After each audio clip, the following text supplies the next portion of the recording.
Hi, everybody. Welcome to 10 Billion Mouths to Feed, Emissions, Urban Hola a todos y bienvenidos a Desarrollo Urbano, Agricultura. Los objetivos de esta sesión, Billion Mouths to Feed, se ven en esta diapositiva que vemos acá. Vamos a seguirlo con una encuesta y con más información. Vamos a tomar las preguntas durante la sesión, al final de la sesión, y si los oradores no pueden contestarlas, las van a contestar al final. ¿Sí? Ahora es un placer para mí, un honor, presentar a Michael Grove y a Henry. Michael Grove es ingeniero, arquitecto en Saki. Él trabajó durante mucho tiempo sobre paisajismo también y incluye en sus trabajos influencias económicas. Él cree que el rol del diseñador es generar un entorno resiliente, justo. Hoy, en conversación con eh, él habla sobre arquitectura urbana, las tecnologías, y es consultor también. Tiene una empresa consultora sobre arquitectura urbana.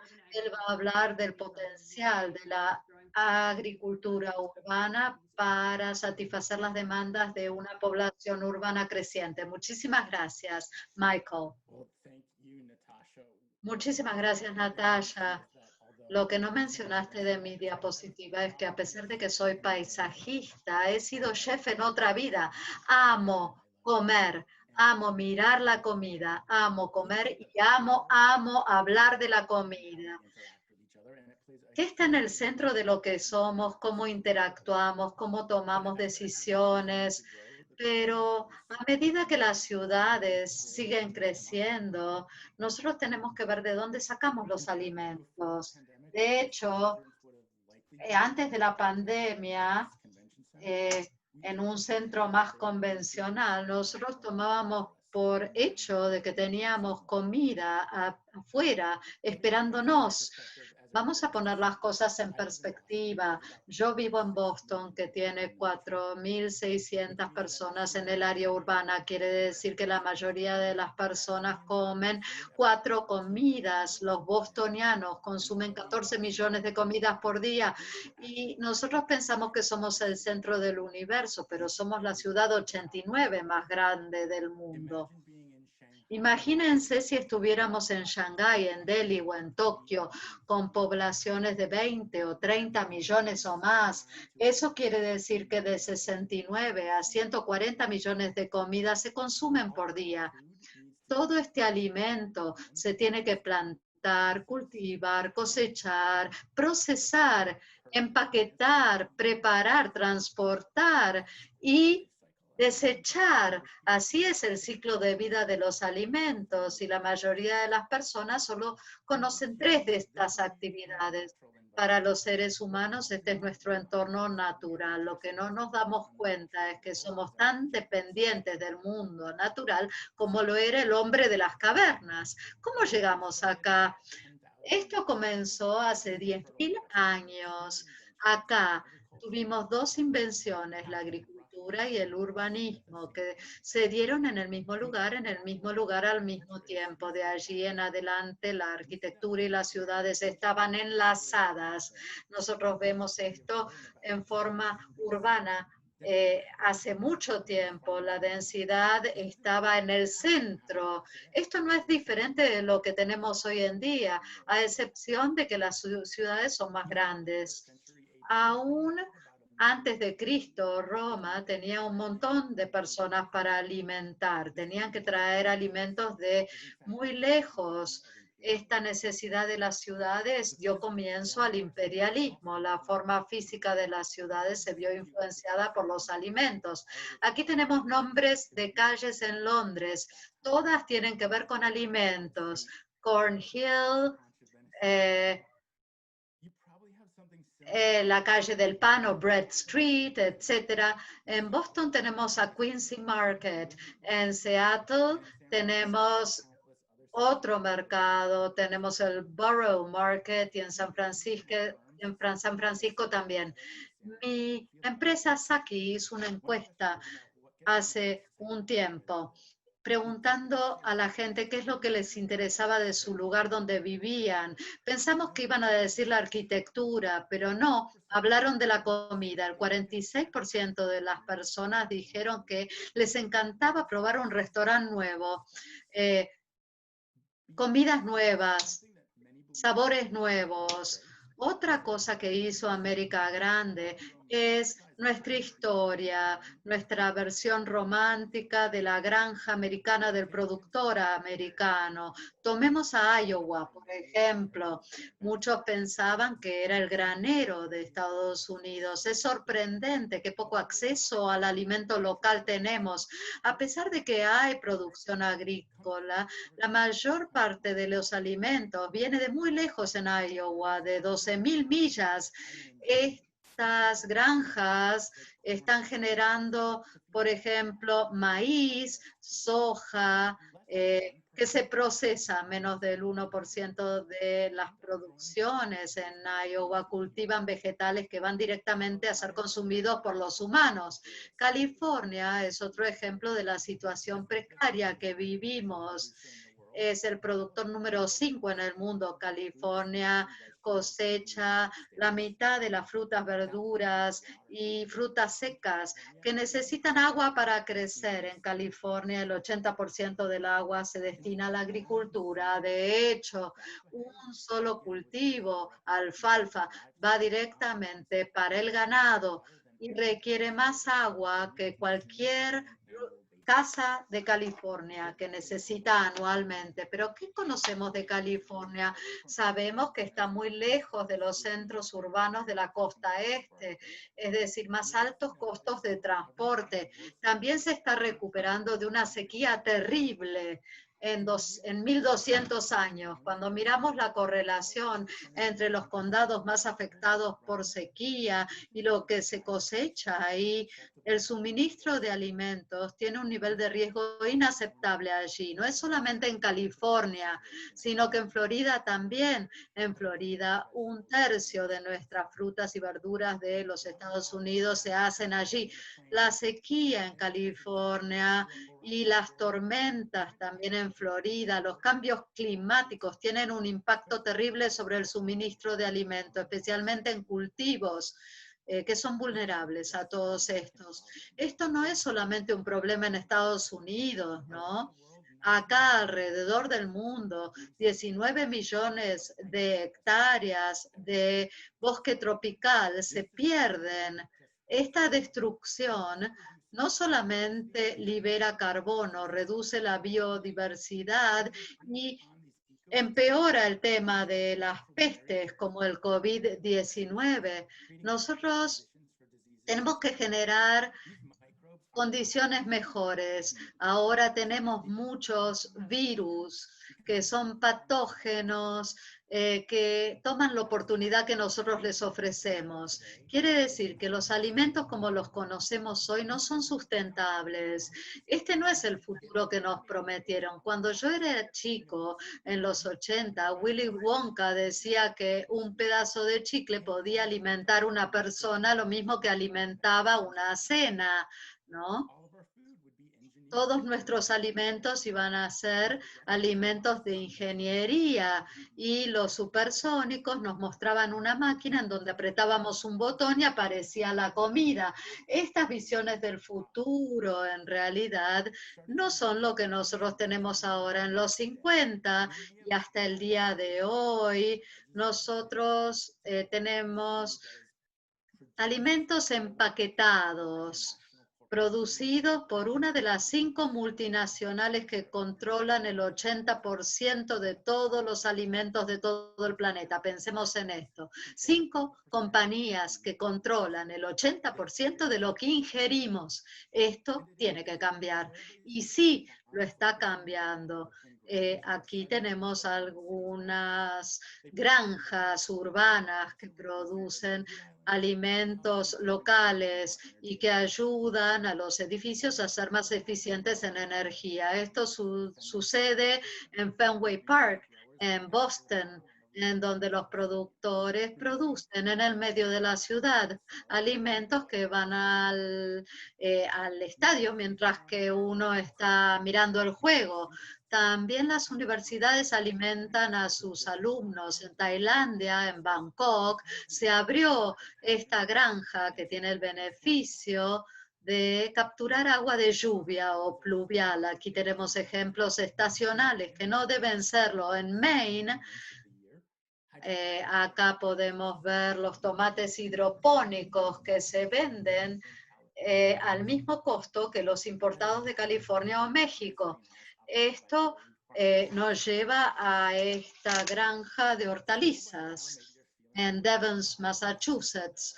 Estarán más optimistas de que hay soluciones a nuestros problemas alimentarios, pero desafortunadamente tengo un pronóstico no muy grato para mostrarles. No es un secreto que la población mundial está creciendo, sobre todo en las áreas urbanas. Las áreas urbanas tienen más gente, la gente tiene más hambre, hay que incrementar la producción alimentaria en un 70%. Y a pesar de que el clima está cambiando, la forma de cultivar no, con la excepción de la mecanización y la pérdida de la biodiversidad. La agricultura no ha cambiado en años. A pesar de que tenemos mucha gente ocupando el planeta, me queda claro que el futuro de la granja es urbano. Quizá no nos hagamos un favor sugiriéndoles todo esto. Tenemos mucho para decir, tenemos que provocar a la gente para que se entusiasmen con esto. Esto no es ciencia ficción. Las granjas verticales, experimentales, ya se tornan empresas importantes, pero como todas las nuevas ideas, a veces los escépticos no las aceptan. Las ciudades son buenos lugares para la producción alimentaria. Si miramos a la larga, los costos de transporte se incrementan, los cambios climáticos se producen rápido. Me parece que aquí hay promesa. Estamos en la era de disrupción, cuando los vehículos autónomos ya no eran experimentales. Necesitamos mucha infraestructura, por ejemplo. Estos cambios ya sucedieron en Singapur, por ejemplo. Ya tenemos las granjas verticales de productos frescos, de hortalizas orgánicas que se importan de Japón. Parte de mi trabajo, gran parte, es en Asia. Las ciudades de Asia y África son las más grandes del mundo y esta trayectoria continúa. En China, el problema de las ciudades es muy grande.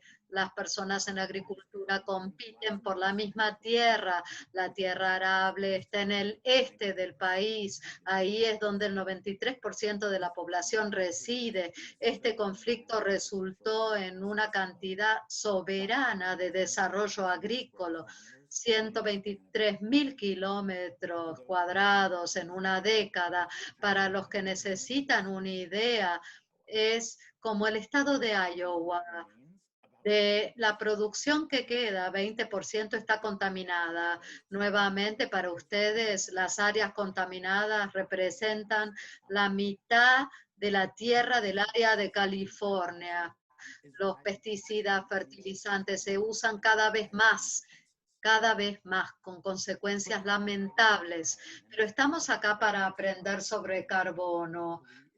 Cultivar localmente sería la mejor solución por el carbono que ahorramos y el transporte. Y no se equivocan, pero la huella de carbono de transporte constituye el 5% nada más. El 80% es resultado de nuestro uso de tierra, ya sea que sea carbono que se pierde por destruir el bosque o entornos naturales. 660 litros de 1.000 litros de agua se usan para producir esto.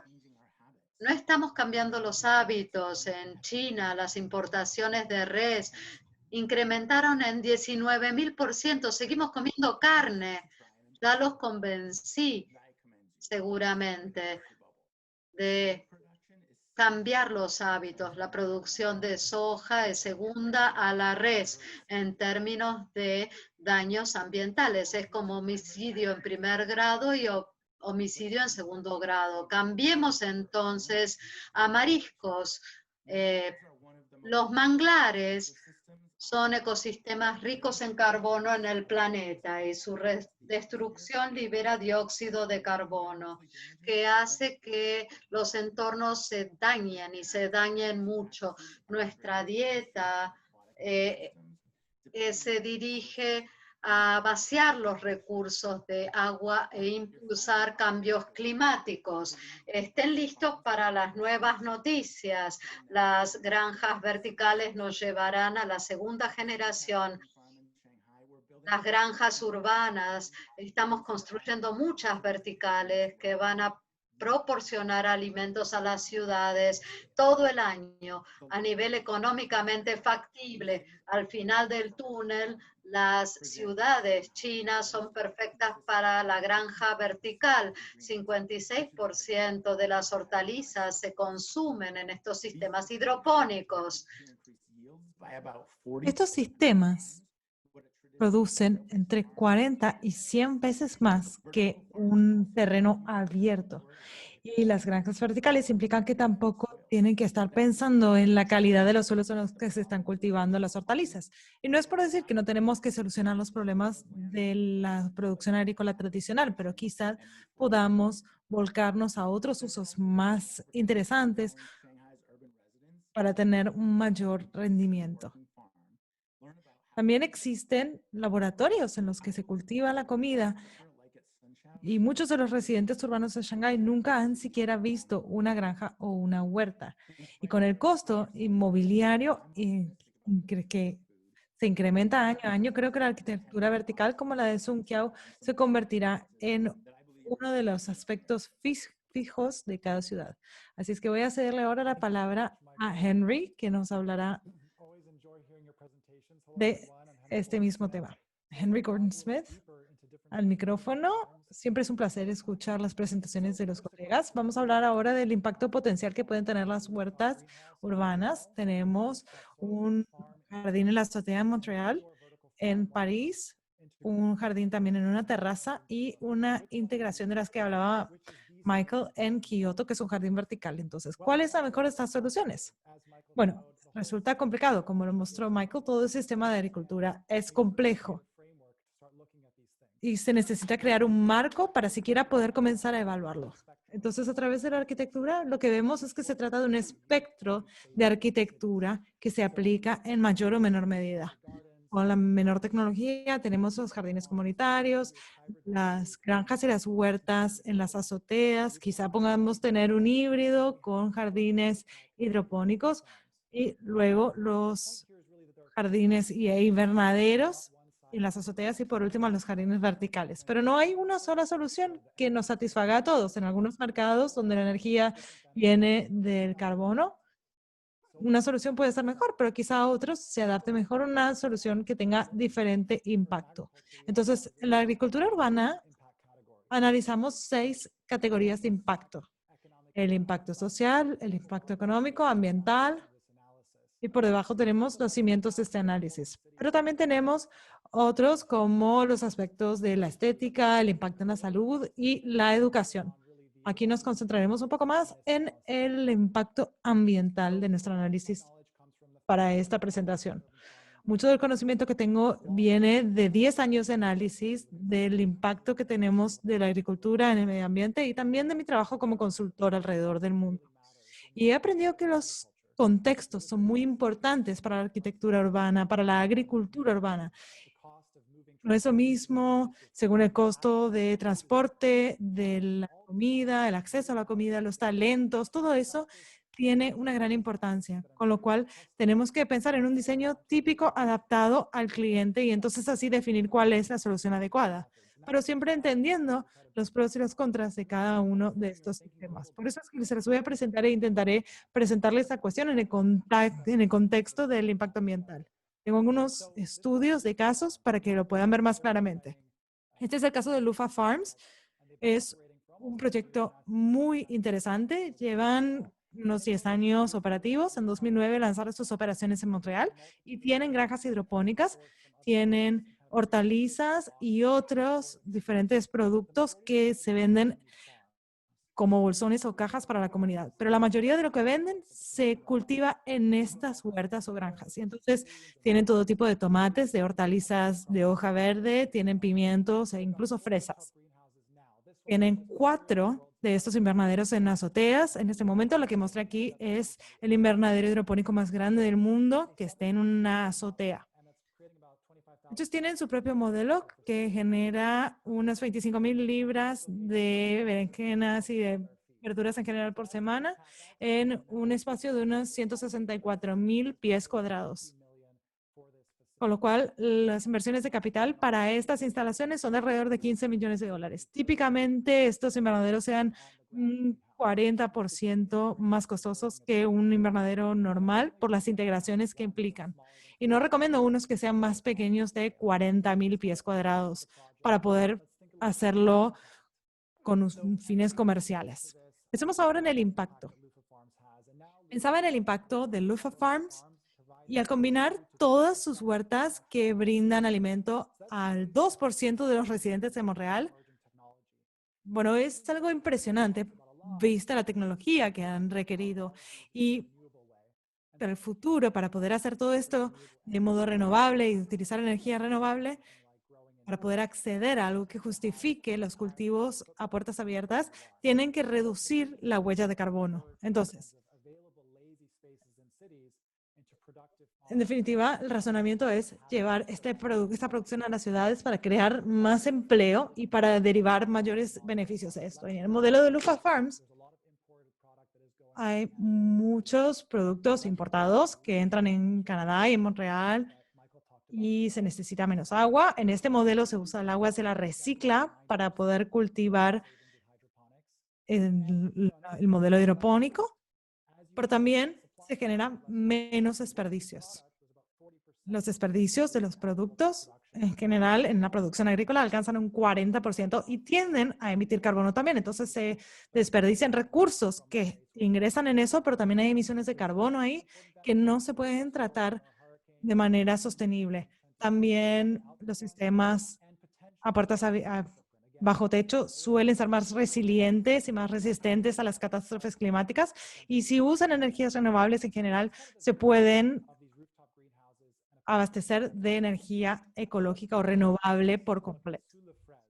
Pasemos ahora al modelo francés en París, sous les fraises, bajo las fresas. Y ellos han convertido cualquier tipo de azotea en edificios, en negocios, tiendas, en cualquier tipo de azotea.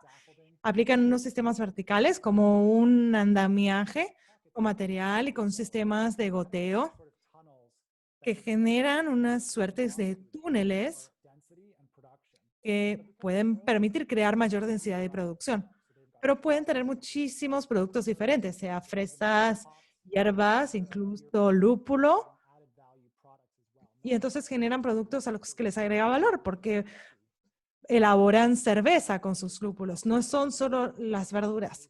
Están en 9 sitios en París y si ven el caso como caso de estudio, me parece que es la estrategia para ver en París porque han acelerado la agricultura urbana con 16 hectáreas. Me parece que es el mejor caso que hayamos visto como agricultura urbana. Esos métodos basados en el suelo y que son orgánicos en general tienen como público al sector premium, al tope de gama, son productos premium, pero creo que beneficio de la agricultura urbana en París permite reducir el calor en los edificios, que es lo que vamos a ver ahora. Más o menos tienen un espacio de unos 15,200 pies cuadrados y 22,000 plantas. Aquí las inversiones de capital son mucho menores, unos $500,000. Estamos pensando en desarrolladores inmobiliarios, pero no tienen producción todo el año, es decir, que no logran abastecer a los clientes en los meses de invierno, con lo cual en esos meses sí van a tener que revertir a la importación. Está bien, pero son concesiones que hay que evaluar. ¿Qué va a ser más importante en el caso de una huerta como estas? El alcalde de París se comprometió a generar 100 hectáreas de espacio verde, con 30 de esas hectáreas dedicadas a la agricultura urbana, porque muchos en Francia fallecieron en 2003 con razón de la ola de calor. A la fecha han alcanzado unas 16 hectáreas del objetivo de 30 hectáreas que se habían fijado para 2020. Hay más o menos unas 60 granjas urbanas que compiten en diferentes espacios públicos y están construyendo ahora la mayor azotea verde del mundo. Pero lo principal aquí es saber que cuando se convierten estos espacios en granjas urbanas, en particular los que utilizan este suelo, y con los invernaderos pasa lo mismo, pero en este caso los espacios verdes y el suelo en estos espacios reducen el calor. Ese es el efecto que tienen y permiten moderar la temperatura en el verano. Porque esos grados extra que se acumulan en los techos durante el verano por el sol y la radiación solar son lo que acaba matando a los adultos mayores. Entonces, es uno de los principales beneficios, me parece, la moderación de la temperatura y la biodiversidad. Es difícil para algunas ciudades, sí, pero es un beneficio que no podemos desestimar. Pasemos ahora a Japón y veamos un sistema con mucha tecnología. Este es el caso de Spreadco. Pueden buscarlos en línea, son uno de los primeros en haber empezado a cultivar dentro de la ciudad. Su primera instalación era muy intensiva a nivel de mano de obra, ese era el gran costo que tenían ellos. En general, todas estas granjas lo son, pero lograron reducir en un 50% la mano de obra, eficientizar el uso del agua, más o menos entre 90 y 92% del agua se recicla en los sistemas hidropónicos, muchísimo más que en las granjas tradicionales. Y lo que más me entusiasma es el crecimiento exponencial que están teniendo. Hay muchísimos datos, un aprendizaje muy rápido y una mejora muy acelerada también.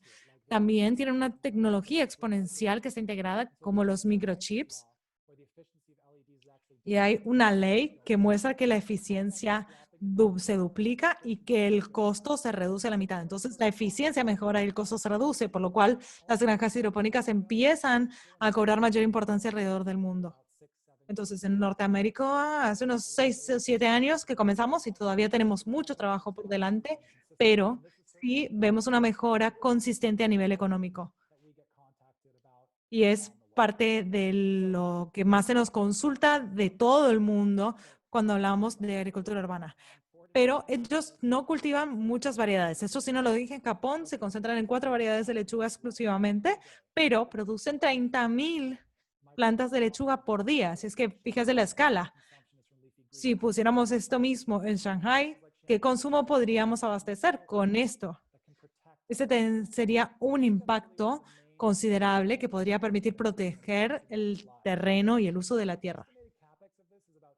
La inversión de capital en este caso es de alrededor de $20 millones. Todos los sistemas suelen ser muy costosos y entonces las granjas verticales son el método de producción más costoso por pies cuadrado con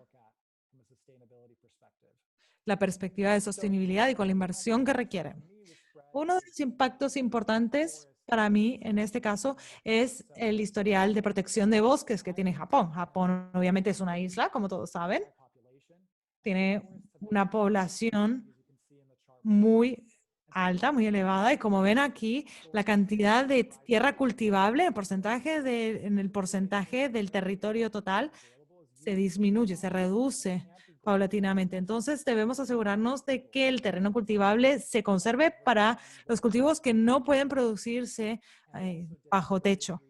Entonces, en Japón se han concentrado en esto, entre otros, por la necesidad de limpiar el producto, alternar el suelo y, en definitiva, lo que les importa es preservar el espacio. Es decir, que si vamos a hacer agricultura en terrenos a cielo abierto, bueno, hagámoslo para los cultivos que no pueden hacerse en otro lado. Porque si no tenemos terreno cultivable, tenemos que o deshacernos de bosques o importar alimentos o buscar otra solución. Y me parece que ese sistema tiene esa gran virtud, que en Japón no tienen terreno. Este caso en Japón se aplica muy bien, pero en otros países donde tienen problemas de agua quizá u otros, no sería aplicable. Por eso creo que esta forma de cultivos verticales es costoso y en ese caso se buscan solucionar problemas de falta de territorio, falta de recursos hídricos u otro, y solo en esos casos sería una solución que vale la pena investigar, porque de otro modo resulta muy costoso. A nivel global se hizo un análisis. Hay 80.000 millones de dólares que podrían derivarse de la agricultura urbana a nivel global. Es decir, más o menos un 10% de la producción mundial de verduras, de tubérculos y de otros cultivos. Hoy, 80% de todo el alimento que se produce a nivel mundial se consume en las ciudades. Michael lo dijo, pero también quisiera destacar aquí que la agricultura urbana es una tecnología sostenible que acelera el nexo entre alimento, agua y energía más fácil. No hay otro que lo haga más rápido. Entonces, para la sostenibilidad de nuestras ciudades es importante esto, porque nos permite mantener el equilibrio en todo momento. La agricultura urbana, entonces, como fuente de alimentos baja en carbono. Bueno, una empresa de bebidas muy grande nos contrató para evaluar el traspaso de granjas convencionales y de huertas convencionales a invernaderos, granjas en azoteas u otros. Entonces, fue un estudio muy grande, son invernaderos grandes los que se evaluaron y en todo momento evaluamos proyectos a gran escala, pero lo que vimos fue que el transporte de las huertas en California representaba un gran porcentaje de la huella de carbono total. Y los gases de efecto invernadero eran los más competitivos a nivel de la huella de carbono. Entonces, sí hemos visto en los invernaderos cuál era el efecto de esto. En invierno, sin utilizar iluminación, se podía seguir produciendo en California, pero la productividad se reducía. Entonces, esa huella de carbono se incrementaba cuando utilizábamos lámparas para generar mayor cantidad de alimentos. Entonces, debíamos ser estratégicos al momento de evaluar qué producir, cómo y analizar la huella de carbono de cada uno de los métodos. Este es el modelizado de las diferentes consideraciones, el modelizado del impacto ambiental, el aislamiento, la gestión de aguas pluviales, la biodiversidad, las islas urbanas, el nivel de calor, el espacio no utilizado, la gestión de residuos orgánicos con el compost y lo que se puede calcular a partir de eso, el uso de agua y las millas que se reducen en el recorrido entre el sitio de producción y el plato del consumidor. Todo eso debe ser tenido en cuenta. Entonces, ¿qué necesitaremos para llevar esto a gran escala? Bueno, debemos mejorar la eficiencia y la reducción de costos del LED y de los sistemas de refrigeración, de calefacción, etcétera. Tener más ejemplos de arquitectura urbana rentable como parte de la economía circular, ver que las operaciones de agricultura reciban inversiones rápidas y constantes y hacer madurar la zonificación de las políticas para reconocer la agricultura urbana como zona urbana. Entonces, basta que los arquitectos, planificadores y desarrolladores puedan acceder a modelos fiables de agricultura urbana en sus ciudades y con los operadores de las fuentes, la agricultura urbana será un complemento. Pero es interesante plantearnos qué deberíamos cambiar. Si quieren estimar el costo de una de estas granjas urbanas, pueden hacerlo en el sitio design.agritecture.com. Tienen que ingresar datos y les va a decir a cuántas personas pueden alimentar, cuánta energía utilizará. Es un buen medio para estimar las posibilidades para invernaderos, para granjas en las azoteas, granjas verticales, etcétera. Quería mostrárselas porque lo desarrollamos para habilitar a los arquitectos a hacer un análisis de costos de bajo costo justamente al evaluar estos modelos de agricultura. Entonces pueden ver cuántas fuentes de trabajo generarán también, ver los estudios, las inversiones necesarias, etcétera. Entonces vamos a pasar a las preguntas. Sé que me excedí un poco del tiempo que tenía impartido, pero quisiera empezar con una de las preguntas que te hicieron a ti, Michael, sobre la contaminación, si estamos cultivando en un techo, cuando estamos en una ciudad muy contaminada, ¿la comida es saludable? Bueno, se han hecho estudios. Sé que uno de nuestros clientes hizo un estudio de una de sus granjas en Brooklyn, en un 8º piso, y no vieron ningún incremento considerable en las toxinas que contenían esas plantas cultivadas en altura dentro de la ciudad. Así es que va a depender del suelo. Si tienen suelo común de la tierra que tienen en la ciudad, bueno, no cultiven. Pero sí tuvieron que traer tierra y abono de otros lugares para poder cultivar. Es todo.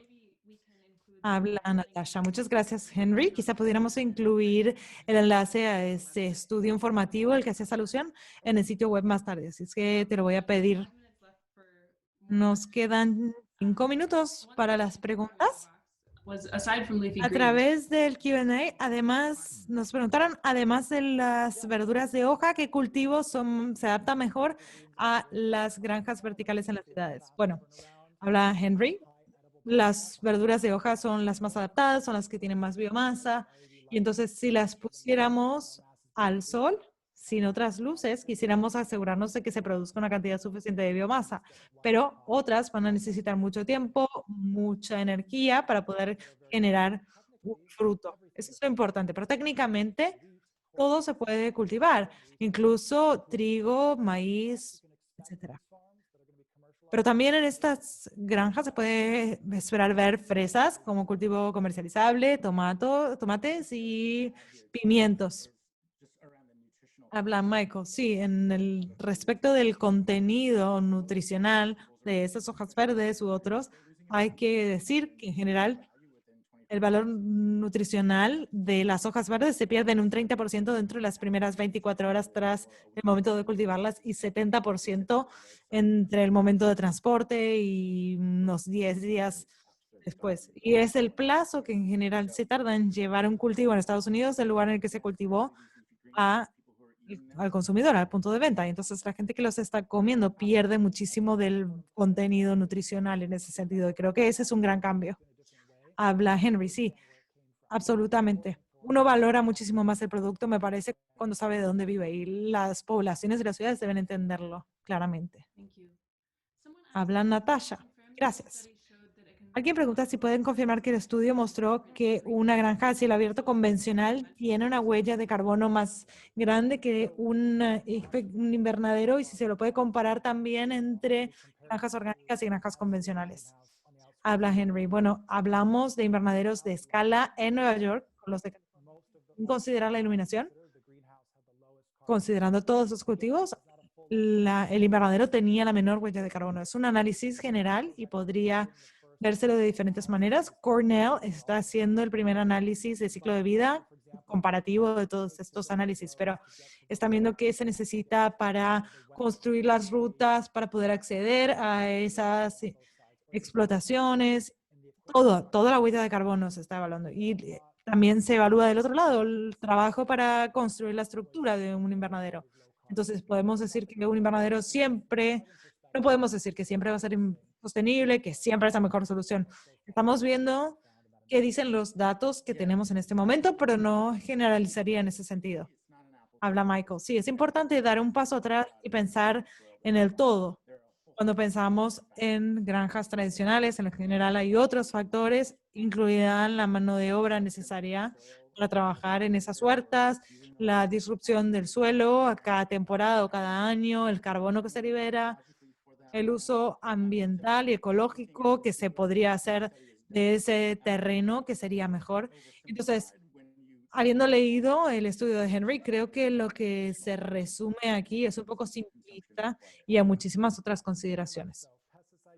Sí, sin duda, el uso de pesticidas, de fertilizantes también varía mucho, pero ninguno usa pesticidas o plaguicidas ni los ingresa en el agua. Entonces son consideraciones importantes para ver el impacto general, pero hay que hacer el análisis para cada caso. Cuando hacemos análisis en profundidad para cada cliente y para cada huerta, sí vemos todo eso. Pero en el caso de Coca-Cola, que era el cliente, ellos solo buscaban un análisis general. Habla Natasha. Bueno, nos quedan 2 minutos. Podemos responder a una última pregunta. Alguien pregunta, ¿consideras que todos los alimentos podrían cultivarse en áreas urbanas o siempre hará algunos tipos de alimentos que solo se pueden cultivar en áreas rurales o en granjas convencionales? Las preguntas que no alcancemos a contestar se contestarán en el sitio, lo reitero. Habla Michael. Bueno, dependerá del tipo de comida que se consuma. Es importante pensar en consumir alimentos locales en la medida de lo posible.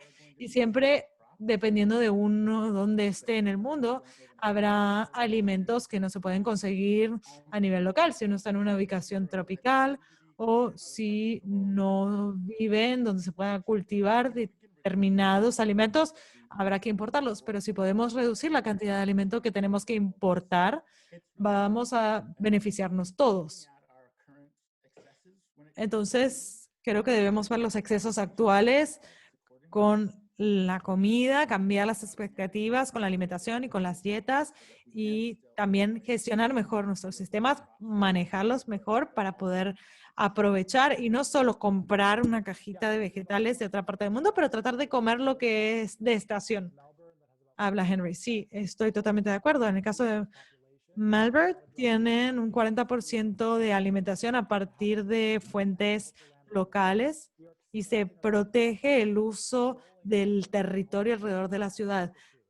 Están tratando de alimentar a la población con alimentos locales y se ha visto que eso es mejor que el uso de granjas urbanas. Pero las granjas urbanas se utilizan para terminar un poco con tanto asfalto. Entonces, podemos alcanzar porcentajes considerables de reducción de carbono en la ciudad, pero tenemos que pensar en el todo. Habla Natasha. Muchas gracias. Gracias a Michael y a Henry. Concluiremos ahora esta sesión. Pueden acceder al orden del día para encontrar la sesión siguiente. Se accede a partir del sitio architecture2030.org. Si no se abonaron a la lista de difusión de Architecture 2030, pueden acceder a architecture2030.org/news para recibir las actualizaciones cuando estén disponibles las grabaciones y las respuestas a las preguntas. Muchas gracias.